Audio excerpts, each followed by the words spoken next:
Good morning every student. महा tutorial Bihar में आप लोगों का स्वागत है। हम लोगों ने केमिस्ट्री क्लास का कुछ टॉपिक कर लिया था। केमिस्ट्री क्लास में क्लास 10 का रासायनिक अभिक्रिया और समीकरण का, तो हम लोग उस दिन जो है रासायनिक समीकरण को संतुलित करना सीख रहे थे, ठीक ना। तो वो टॉपिक वहाँ तक हमारा हो चुका था। अगर किसी को वहाँ तक कोई भी डाउट हो या कोई प्रॉब्लम लगे तो आप जो है कमेंट करके बताइएगा, वहाँ से फिर से आपको सॉल्यूशन करवाने का कोशिश करूँगा। तो हमारा नेक्स्ट पार्ट है रासायनिक समीकरण को संतुलित करना। और जो भी आपके फ्रेंड्स हैं, पड़ोसी हैं, रिश्तेदार हैं, जो अभी तक महा ट्यूटोरियल बिहार से नहीं जुड़े हैं, उनको बोलिए सब्सक्राइब करके जुड़ जाने। यहाँ पर आपको अच्छे तरीके से पढ़ाई करवाया जा रहा है, जिससे आप इसका लाभ उठाएं अच्छे से। ठीक है, तो चलिए हम लोग अपना नया टॉपिक स्टार्ट करते हैं। देखिए, आज का हमारा टॉपिक है रासायनिक समीकरण को संतुलित करना। उस दिन हम लोगों ने पढ़ लिया था क्या कि रासायनिक समीकरण क्या है। रासायनिक समीकरण रासायनिक अभिक्रिया का सूक्ष्मतम रूप है। मतलब क्या, पूर्ण रूप से उसको नहीं लिखकर सिर्फ क्या उसको संकेत या अनुसूत्र द्वारा दर्शाना ही क्या कहला रहा था, रासायनिक समीकरण। ये सब हमारा क्लियर था। तो आइए देखिए, फर्स्ट क्वेश्चन हमारा AlCl3 + CaOH2 का होल ट्वाइस। देखिए, ये जो हमारा क्या है, रिएक्टेंट है। ये हमारा रिएक्टेंट यानी अभिकारक है। ये जो है हमारा अभिकारक है, ठीक ना। और ये साइड हमारा क्या है, प्रतिफल है यानी प्रोडक्ट है ये। चलिए इसको संतुलित करते हैं हम लोग।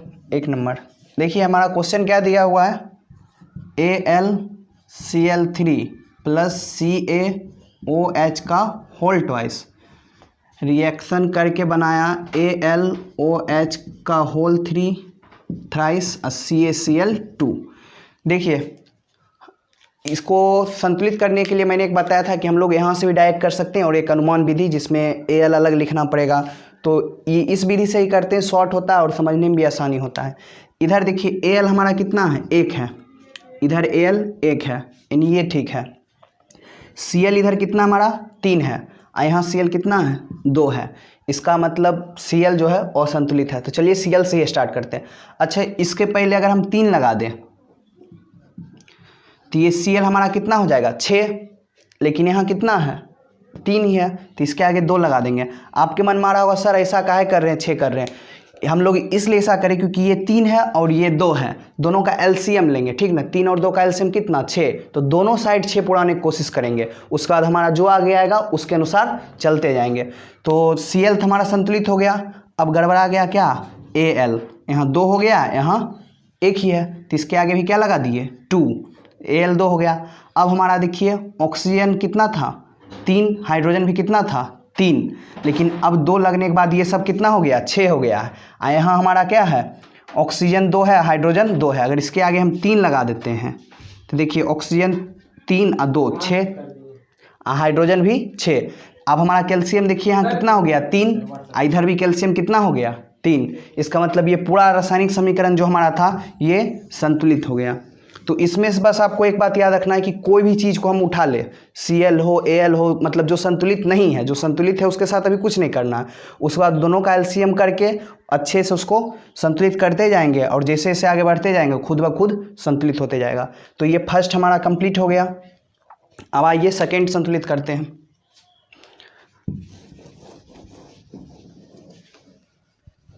देखिए, सेकेंड में हमारा क्या है,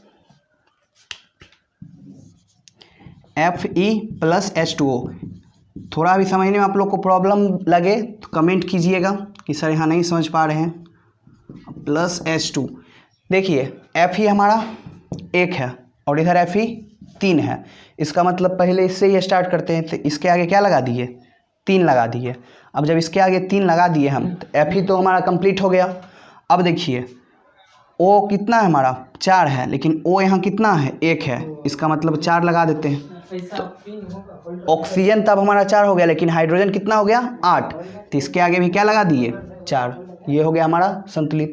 तो आप लोग समझ रहे होंगे किस तरह से कर रहे हैं। मतलब कोई भी एक चीज़ उठाइए, उसको संतुलित करते जाइए, धीरे धीरे आगे सब होते चला जाएगा। चलिए, अब हमारा नेक्स्ट है तीसरा। देखिए, थर्ड नंबर हमारा क्या है, KClO3 रिएक्शन करके बनाया है KClO2। देखिए, K 1 है, इधर भी K 1 है, Cl भी इधर 1 है, इधर भी Cl 1 है, O 2 है, इधर ऑक्सीजन 3 है। इसका मतलब 2 और 3 कैल्शियम 6, यानी इसके आगे 2 लगाएंगे 6 हो गया, और इसके आगे 3 लगा दिए तो ऑक्सीजन तुम्हारा पूरा हो गया, लेकिन K 2 हो गया, Cl भी 2, तो इसके आगे भी 2। तो इस तरह से ये हमारा क्या हो जाता है, संतुलित। ये सब सिंपल चीज़ आप लोगों को समझ में आ रहा होगा। अब हमारा देखिए लास्ट नंबर, ये हमारा Al + H2SO4 रिएक्शन करके बना रहा है Al2SO4 का होल थ्राइस प्लस H2। देखिए Al हमारा इधर कितना है, 1 है, इधर 2 है, तो इसके आगे जाहिर सी बात है 2 लगा दिए। अब हाइड्रोजन हमारा कितना है, 2 है, इधर भी हाइड्रोजन 2 है, ये संतुलित है। सल्फर कितना है, 1 है, इधर सल्फर 3 है। ऑक्सीजन कितना है, 12 है, तो इसका मतलब इसके आगे अगर हम क्या करें, सल्फर हमारा 3 है, 3 लगाते हैं, तो सल्फर तो 3 हो गया, ऑक्सीजन भी 12 हो गया, लेकिन हाइड्रोजन अब कितना हो गया, 6, तो इसके आगे भी क्या कर देंगे, 3 लगा देंगे। तो इस तरह से रासायनिक समीकरण जो है संतुलित किया जाता है। तो ये हमारा रासायनिक समीकरण जो है वो संतुलित हो गया। तो इस तरह से आप लोगों ने देखा कि रासायनिक समीकरण संतुलित हम लोग कैसे करते हैं। इसके बाद हम लोग पढ़ेंगे रासायनिक समीकरण से प्राप्त होने वाली सूचनाएं, उसका उपयोग, उससे होने वाले लाभ हानि सब कुछ आगे। तो यहाँ तक आप लोग को कोई भी प्रॉब्लम लगे तो कमेंट करके बताइएगा। अब हम लोग जो है इसका नेक्स्ट पार्ट करेंगे, इसको आप लोग अच्छे से देख लीजिएगा। ये 4 क्वेश्चन आपके बुक में भारतीय भवन में है, इसको अच्छे से करवा दिया गया है। तो हम लोग नेक्स्ट पार्ट करेंगे। अब हमारा नेक्स्ट पार्ट है रासायनिक समीकरण से प्राप्त होने वाली सूचनाएं। रासायनिक समीकरण से प्राप्त होने वाली सूचनाएं।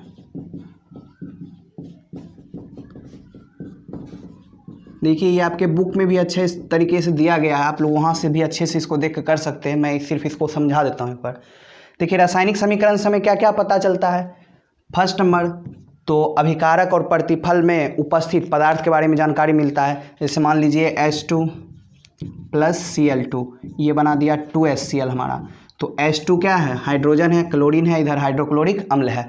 तो रासायनिक समीकरण से हमें सूचना मिलता है कि कौन से पदार्थ भाग ले रहे हैं, कौन से पदार्थ अभिक्रिया करने के बाद बन रहे हैं, यानी अभिकारक और प्रतिफल की जानकारी मिलता है। सेकेंड हम लोग कह सकते हैं कि रासायनिक समीकरण से हमें पदार्थ के परमाणुओं या अणुओं की संख्या के बारे में पता चलता है। इससे इधर देखिए हाइड्रोजन 2 है, क्लोरीन है, फिर इधर संतुलित जो हम लोग कर रहे थे, तो इससे हमें क्या पता चल जाता है कि कितना पदार्थ भाग ले रहा है, उसके पदार्थ के परमाणुओं या अणुओं की संख्या और प्रतिफल में उपस्थित परमाणुओं या अणुओं की संख्या। उसके बाद रासायनिक समीकरण से हमें ये पता चलता है कि अभिक्रिया जो है किस दिशा में संपन्न हो रही है, और मतलब उससे जो है जिस इसका हम लोग सूत्र और अनुसूत्र द्वारा दर्शाते हैं। तो कितना मतलब उसका जो अभिक्रिया जब हो रहा है तो उसका कितना आयतन लग रहा है, या फिर कितना मोल उसको चाहिए। तो आयतन, मोल, द्रव्यमान, ये सब जितने भी हैं इसके बारे में हमें जानकारी कहाँ से मिल जाती है, रासायनिक समीकरण से। तो आपके बुक में अच्छे तरीके से दिया गया है, वहाँ से आप लोग भाषा के रूप में लिख लीजिएगा। अब देखिए ये सब हमारा पता चल गया। उसके बाद रासायनिक समीकरण से हमें ये भी पता चलता है कि अभिकारक का अनुसूत्र क्या है या फिर संकेत क्या है, प्रतिफल का अनुसूत्र क्या है, संकेत क्या है। तो ये सब के बारे में जानकारी। तो रासायनिक समीकरण से प्राप्त होने वाली सूचनाएं अगर दिया जाए एग्जाम में कि क्या है तो अच्छे से लिख देंगे क्या कि रासायनिक समीकरण से प्राप्त होने वाली सूचनाएं निम्न हैं। इसमें हमें अभिकारक और प्रतिफल में उपस्थित पदार्थ के बारे में जानकारी मिलती है, उसके अवस्था के बारे में जानकारी मिलती है। जैसे अभी अवस्था मैंने नहीं बताया, इसके नेक्स्ट पॉइंट में आगे है उसको मैं करवाऊँगा। जैसे हाइड्रोजन, तो वहाँ लिखा हुआ रहेगा कि इसको किस तीर चिन्ह द्वारा दर्शाते हैं, या फिर क्या चीज़ से, गैस है कि ठोस है कि द्रव है। तो द्रव अवस्था की जानकारी देता है। फिर आयतन हो गया, मोल हो गया, या परमाणु अणुओं की संख्या हो गया, उसके बारे में भी जानकारी देता है। अभिक्रिया होने में कितना ऊष्मा लगा, ऊर्जा लगा या ताप लगा, उसकी भी जानकारी ये सब देता है। तो ये हमारा था नेक्स्ट पॉइंट, ये हमारा समाप्त। अब हम लोग इसके बाद वाला नेक्स्ट पॉइंट करेंगे। तो चलिए अब देखिए हमारा नेक्स्ट पॉइंट है रासायनिक समीकरण के उपयोग से लाभ। रासायनिक समीकरण के उपयोग से लाभ, ये मैंने आप लोग को फर्स्ट दिन भी बताया था कि रासायनिक समीकरण का उपयोग करके हम लोग क्या क्या कर सकते हैं। तो सिंपल सी बात है, आप लोग भी बता सकते हैं कि रासायनिक समीकरण का उपयोग क्यों होता है। रासायनिक अभिक्रिया को शॉर्ट रूप में दर्शाने के लिए, यानी फर्स्ट हम लोग कह सकते हैं क्या कि रासायनिक समीकरण के उपयोग से जो है समय की बचत होती है। जैसे अब मानिए आपको लिखना है हाइड्रोजन और क्लोरीन को मिलाया गया तब हाइड्रोक्लोरिक अम्ल का निर्माण हुआ, तो उतना नहीं लिखकर सिर्फ शॉर्ट में क्या लिखते हैं हम लोग H2 + Cl2 रिएक्शन करके 2HCl। तो इससे क्या हुआ, समय की भी बचत हुई और कागज़ की भी बचत हुई। तो इसका मतलब फर्स्ट रासायनिक समीकरण के उपयोग करने से समय की और कागज़ की बचत होती है। दूसरा हमारा है कि इसमें जो है सटीक यानी अच्छे तरीके से पता चल जाता है कि कौन सा पदार्थ का कितना मात्रा लग रहा है अभिकारक में और प्रतिफल में, या फिर इसके परमाणुओं या अणुओं की संख्या भी। जैसे मान लीजिए आपको मैं सिर्फ बोल दूं कि हाइड्रोजन और क्लोरीन अभिक्रिया करके हाइड्रोक्लोरिक अम्ल बनाया, तो आप कैसे जानिएगा कि H2 ही लिखना है। वहाँ हाइड्रोजन का हमें H भी लिख सकते हैं, क्लोरीन का Cl, लेकिन वो हमारा क्या है, गलत है, वहाँ पता नहीं चल रहा है। लेकिन यहाँ स्पष्ट पता चल रहा है कि हाइड्रोजन का 2 परमाणु भाग ले रहा है, क्लोरीन का भी 2 परमाणु भाग ले रहा है, HCl का भी 2 ले रहा है। तो इससे हमें क्या होता है, इसके उपयोग से ये भी लाभ है। तीसरा है कि ये जो है, आप जैसे मान लीजिए भारत में कोई चीज़ हो रहा है, तो हम लोग जब लिखेंगे हाइड्रोजन और क्लोरीन हिंदी में, तो वो भारत में जो रह रहे हैं वही समझ पाएंगे, विदेशी सब समझ नहीं पाएंगे। लेकिन जब इस रूप में लिखिएगा समीकरण के रूप में, तो विदेशी भी समझ सकते हैं, यानी इंटरनेशनल लेवल पर भी इसको समझा जा सकता है। यही इसका क्या है, उपयोग से लाभ। तो चलिए अब हमारा नेक्स्ट पॉइंट या अब हमारा नेक्स्ट पार्ट है रासायनिक समीकरण की सीमाएँ। हमारा जो नेक्स्ट पार्ट है वो है रासायनिक समीकरण की सीमाएँ। देखिए सीमाएँ मतलब क्या होता है कि आपका एक बाउंडेशन है कि आप वहाँ से आगे नहीं बढ़ सकते हैं, या फिर इसको क्या कह सकते हैं, दोष। मतलब रासायनिक समीकरण का लाभ देख लिया हम लोगों ने, उसका उपयोग से लाभ देख लिया, और उससे क्या क्या हमें सूचना मिलती है वो भी हम लोगों ने देख लिया। अब हम लोग देखेंगे रासायनिक समीकरण की सीमाएँ, मतलब रासायनिक समीकरण में क्या क्या दोष है, क्या क्या जानकारी हमें नहीं मिल पाती है। तो चलिए फर्स्ट नंबर तो हम लोग देखिए, रासायनिक समीकरण में क्या होता है कि इसके अवस्था की जानकारी नहीं मिलता है। जैसे मैंने बताया कि आप लोग को रासायनिक समीकरण के नेक्स्ट पॉइंट में करवाऊंगा कि कौन सा पदार्थ कौन अवस्था में ठोस है, द्रव है या गैस है। तो रासायनिक समीकरण में हमें ये नहीं मालूम पड़ता है कि कौन सा पदार्थ जो है ठोस है, कौन सा पदार्थ द्रव है और कौन सा गैस है। जिस तरह से मान लीजिए अभी H2 + O2 2H2O, जिसे अभी हम लोगों को पता है और कुछ स्टूडेंट को भी पता होगा, H2 हाइड्रोजन गैस है, O2 ऑक्सीजन भी गैस है, H2O हमारा क्या है, द्रव है यानी जल है। लेकिन बहुत जो नए बच्चे होंगे जिनको इनके बारे में नहीं पता होगा, तो वो कैसे जानेंगे। तो रासायनिक समीकरण से इसका जानकारी हमें नहीं मिल पाता है कि पदार्थ की अवस्था की जानकारी रासायनिक समीकरण से हमें नहीं मिलती है। दूसरी बात, रासायनिक समीकरण से हमें ये नहीं पता चल पाता है कि रासायनिक समीकरण या रासायनिक अभिक्रिया में ऊष्मा जो अवशोषित हो रहा है या उत्सर्जित हो रहा है, उसकी भी जानकारी हमें मालूम नहीं होती है। जिसमें मैंने फर्स्ट क्लास में ही बताया था आप लोग को, ऊष्माशोषी अभिक्रिया और ऊष्माक्षेपी अभिक्रिया। तो ऊष्माशोषी में मैंने बताया था आप लोगों को क्या कि ऊष्माशोषी में ऊष्मा अभिकारक के तरफ लिखते हैं, ऊष्माक्षेपी में प्रतिफल के तरफ प्लस ऊष्मा। तो यहाँ पे हमें उसकी जानकारी नहीं मिलती है। नेक्स्ट तीसरा पॉइंट हम लोग कह सकते हैं कि रासायनिक समीकरण में जो है ना, कभी कभी कोई अभिक्रिया विस्फोट के साथ होती है, मतलब ब्लास्ट करती है, तो उसकी भी जानकारी यहाँ पता नहीं चलती है। या फिर कोई रासायनिक अभिक्रिया जो है बहुत ज़्यादा ऊष्मा देती है, जिससे हमारा क्या हानि भी हो सकता है, हानिकारक हो सकता है वो, उसकी भी जानकारी हमें नहीं मिलती है। और कह सकते हैं रासायनिक समीकरण जो है उसका जो है कितना पदार्थ का मतलब क्या कह सकते हैं, जैसे पदार्थ के पूरे संगठन के बारे में मालूम नहीं चलता है। और यही सब इसकी क्या है, सीमाएं हैं। रासायनिक समीकरण की सीमाएं मतलब क्या कि क्या क्या चीज़ की हमें जानकारी नहीं मिल पाती। इससे कोई रासायनिक समीकरण जो है, रासायनिक अभिक्रिया उत्क्रमणीय अभिक्रिया होती है। मतलब उत्क्रमणीय मतलब समझ लीजिए, इसके बाद भी वही चीज़ है पढ़ाना। उत्क्रमणीय मतलब हुआ इधर से जो बन के गया उधर, फिर वही बन के इधर आ जाएगा। तो ये सब की जानकारी रासायनिक समीकरण नहीं दे पाता है। तो इससे पता चलता है कि रासायनिक समीकरण की कुछ सीमाएं हैं, दोष है। आप लोग इसको बुक में भी दिया हुआ, अच्छे से वहाँ नोट डाउन कर लीजिएगा, और जहाँ समझ में नहीं आएगा कमेंट कीजिएगा। चलिए अब हम लोग नेक्स्ट पार्ट पे आते हैं, इसके बाद वाले। अब देखिए हमारा नेक्स्ट पॉइंट जो है वो है रासायनिक समीकरण को अधिक उपयोगी बनाना। रासायनिक समीकरण को अधिक उपयोगी बनाना।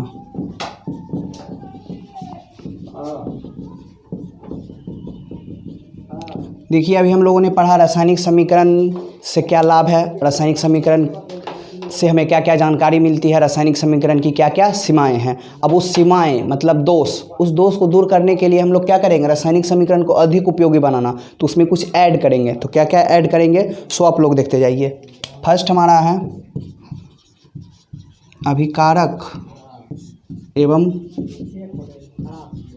प्रतिफल की भौतिक अवस्था की जानकारी। भौतिक अवस्था की जानकारी देखिए फर्स्ट हमारा अधिक उपयोगी बना रहे हैं, मतलब रासायनिक समीकरण में जो जो दोष उत्पन्न हो गया था उसे दूर कर रहे हैं। तो कह रहा है क्या, रासायनिक अभिकारक एवं प्रतिफल की भौतिक अवस्था की जानकारी। अभिकारक किसे कहते हैं, जो अभिक्रिया में भाग लेता है। प्रतिफल किसे कहते हैं, जो अभिक्रिया के फलस्वरूप बनता है। जैसे हम लोग एक उठा लेते हैं एग्जाम्पल CaCO3, ये टूट कर बना दिया CaO प्लस CO2। तो देखिए अभिकारक हमारा इधर है और प्रतिफल हमारा इधर है। तो इसका भौतिक अवस्था, भौतिक अवस्था किसे कहते हैं, ठोस द्रव गैस इसको। तो CaCO3 क्या है, CaCO3 कैल्शियम कार्बोनेट जो कि ठोस रहता है। तो इसके लिए हम लोग बगल में ठोस के लिए, यहाँ मैं पहले लिख देता हूँ, जो ठोस रहेगा उसके लिए जस्ट उसके बगल में S लिखेंगे, द्रव रहेगा तो उसके लिए L लिखेंगे, गैस रहेगा तो उसके लिए G लिखेंगे, स्मॉल g, और जलीय विलयन रहेगा, जलीय विलयन तो उसके लिए AQ लिखेंगे, A और Q, ठीक ना। ठोस के लिए S, द्रव के लिए L, गैस के लिए G और जलीय विलयन के लिए AQ। तो यहाँ देखिए CaCO3 ठोस है हमारा, बगल में S लिख दिया। CaO कैल्शियम कार्बोनेट, ये हमारा क्या है, ये भी हमारा ठोस है, तो ये हो गया S। और CO2 हमारा क्या है, गैस। तो यहाँ तक आप लोगों को कोई दिक्कत। देखिए CaCO3 ठोस था तो उसके बगल में हम लोगों ने क्या लिखा, S यानी सॉलिड। L से लिक्विड, तो द्रव के लिए लिखेंगे गैस G और जलीय विलयन के लिए AQ। बहुत बच्चे के मन में ये आ रहा होगा कि सर द्रव और जलीय विलयन क्या अंतर। देखिए जलीय विलयन का मतलब क्या, 100% उसमें जल होगा। द्रव का मतलब 100% जल नहीं होगा, हो भी सकता है नहीं हो सकता है। तो द्रव मतलब क्या, तेल हो गया, दूध हो गया या फिर जल कुछ भी, तो द्रव वहाँ लिक्विड के रूप में दिखाएंगे। और जलीय विलयन को AQ और L को स्मॉल l से। तो आप लोग समझ गए कि हमारा फर्स्ट पॉइंट जो था अभिकारक एवं प्रतिफल की भौतिक अवस्था की जानकारी, यानी जस्ट अभिकारक या प्रतिफल में जो अनुसूत्र होगा उसके बगल में उसके अवस्था की जानकारी लिखेंगे। ठोस है तो S, द्रव है तो L, जलीय विलयन है तो AQ और गैस है तो G। अब हम लोग चलिए, ये हमारा फर्स्ट पॉइंट था, ये कंप्लीट। अब देखिए दूसरा, हमें क्या पता नहीं चल रहा था कि उष्मा का उत्सर्जन या उष्मा का अवशोषण। तो यानी दूसरा हम लोग करेंगे ऊष्माक्षेपी एवं ऊष्माशोषी अभिक्रिया की जानकारी।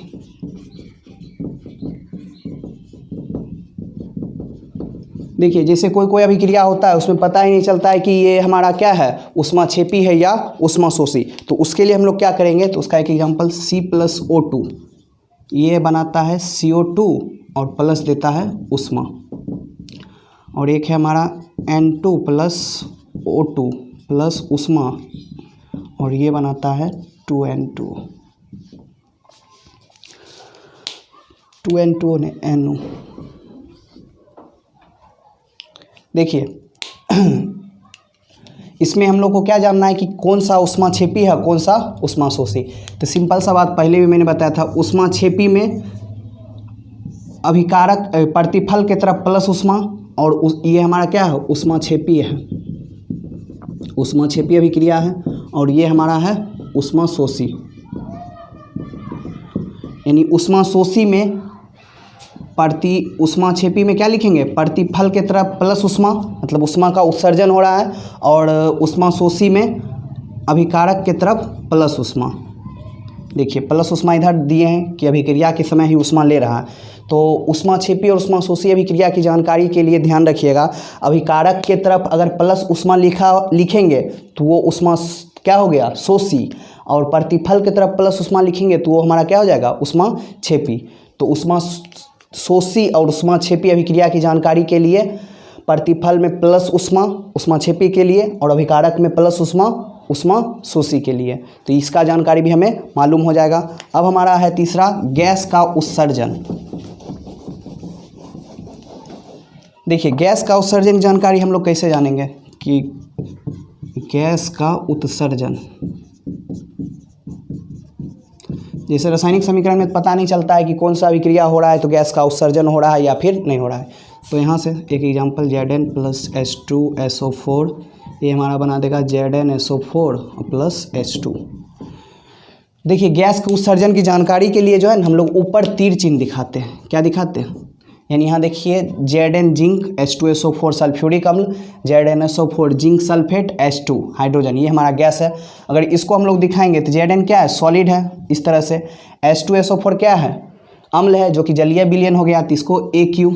फिर ZnSO4 क्या है? जिंक सल्फेट है, इसको भी आप AQ दिखा सकते हैं या फिर जिंक सल्फेट L से भी दिखा सकते हैं। और H2 हाइड्रोजन, ये मेन हमारा क्या है? ये तो मैंने आपको पहले वाला ही कराया। मेन हमारा हाइड्रोजन, यहाँ गैस उत्सर्जन की जानकारी पढ़ रहे हैं, तो गैस हमारा क्या निकल रहा है? हाइड्रोजन। तो इसके बगल में जो गैस निकलेगा उसके बगल में ऊपर तीर चिन्ह द्वारा दर्शाते हैं। यानी गैस के उत्सर्जन की जानकारी के लिए ऊपर तीर चिन्ह का प्रयोग करते हैं। और कहाँ? जहाँ गैस निकल रहा है उसके जस्ट बगल में। अब हमारा है नेक्स्ट, अवक्षेप का बनना।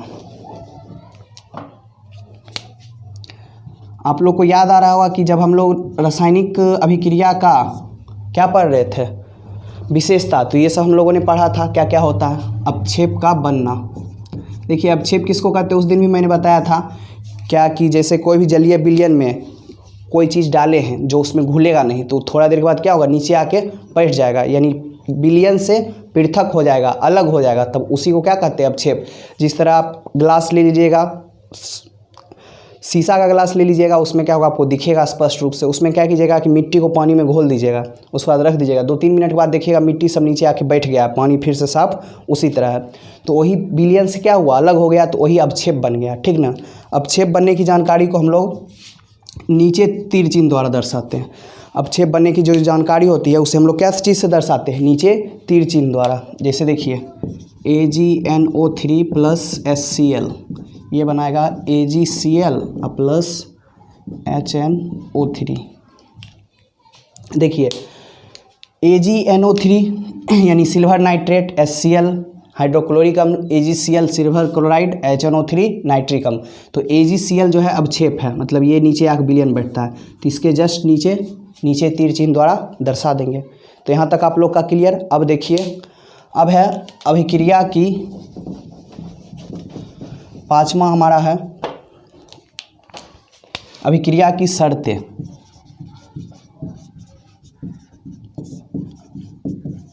अभिक्रिया की शर्तें, अभिक्रिया की शर्तें मतलब कौन सा अभिक्रिया जो है किस रूप में हो रहा है, उसे कितना दाब चाहिए, कितना उत्प्रेरक चाहिए, या फिर क्या ताप चाहिए। यानी इसे आराम से अभिकारक हो गया, और ये अभिक्रिया करने के बाद प्रतिफल बनाता है। ये तीर चिन्ह बार बार दे रहे, इसका क्या मतलब है कि अभिक्रिया किस दिशा में हो रही है। तो इस तीर चिन्ह के जस्ट ऊपर लिखेंगे ताप, दाब, उत्प्रेरक, या फिर नीचे भी लिख सकते हैं इस तीर चिन्ह के ऊपर या नीचे, या फिर 100 डिग्री सेल्सियस या 50 डिग्री सेल्सियस जो लिखना। तो अभिक्रिया की शर्त को हम लोग कहाँ लिखते हैं? तीर चिन्ह के ऊपर या नीचे। तो ये भी हमारा हो गया। अब देखिए लास्ट है हमारा, ये सब हम क्या पढ़ रहे हैं? रासायनिक समीकरण को अधिक उपयोगी बनाना। जो इसमें दोष था उसे हम लोग दूर कर रहे हैं। अब है उत्क्रमणीयता की जानकारी।